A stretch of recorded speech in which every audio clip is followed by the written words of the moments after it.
Jangan pernah berhenti mencintai seseorang, dan jangan pernah menyerah berharap pada seseorang. Jadi jangan putus asa untuk mencintai. Cintailah terus.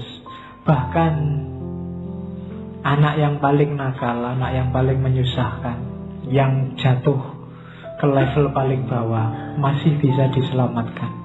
Orang paling jahat, cintailah dia, karena masih ada harapan. Jangan putus harapan.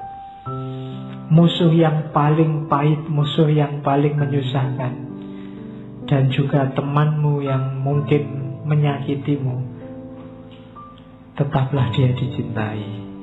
Karena cinta itu, cinta yang sudah dingin itu bisa panas lagi, bisa hidup lagi.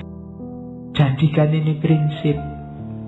Karena hidup yang berpegangan pada prinsip ini adalah hidup yang bahagia dan membahagiakan orang. Meskipun dalam prakteknya kelihatan tadi ada penderitaan. Jadi never kiss leaving a person. Jangan berhenti mencintai.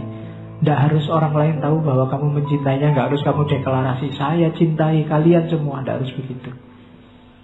Cukup kamu cintai saja, dan lakukan segala yang menunjukkan bahwa kamu memang cinta sama mereka.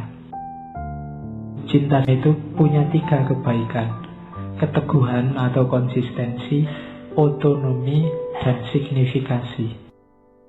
Keteguhan itu, konsistensi itu satu-satunya kebaikan yang tidak situasional, itu cinta.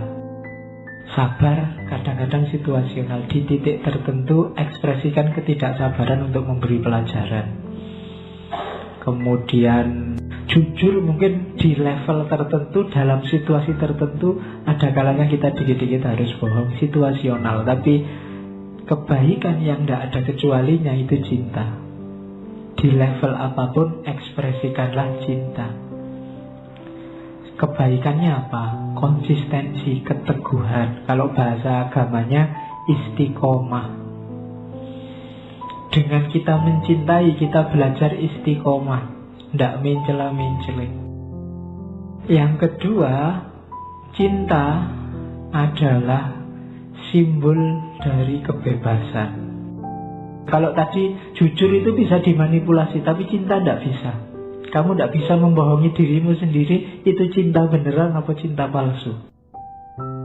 Jadi orang mencintai atau tidak mencintai itu bebas. Orang tidak bisa dipaksa mencintai. Dipaksa kawin bisa, dipaksa mencintai tidak bisa. Jadi dipaksa menikah bisa. Kalau kamu nggak menikah, awas misalnya, itu bisa. Tapi dipaksa mencintai tidak bisa. Maka cinta simbol otonomi. Dalam cinta ada kebebasan. Cinta itu memberi dan menerima secara bebas. Kamu jatuh cinta luar biasa dan ditolak secara luar biasa juga, itu kan bebas. Tidak ada yang bisa menyela, tidak ada yang bisa membantah. Otonomi. Yang ketiga, signifikasi. Cinta itu membuat kita merasa berharga yang pertama. Kemudian membuat kita dekat sama Allah. Kemudian ketika kita merasa berharga dan dekat sama Allah, membuat kita bersyukur. Kenapa kita bersyukur? Jadi orang yang berharga. Di mana letak harga kita? Karena kita dekat sama Allah. Jadi signifikasinya di situ. Maka hiduplah dalam cinta, karena dalam cinta ada keteguhan, ada otonomi, ada signifikasi.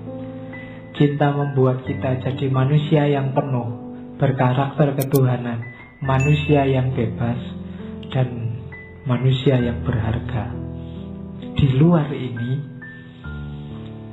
relasinya perlu dipertanyakan. Karena relasi yang paling agung itu relasi cinta.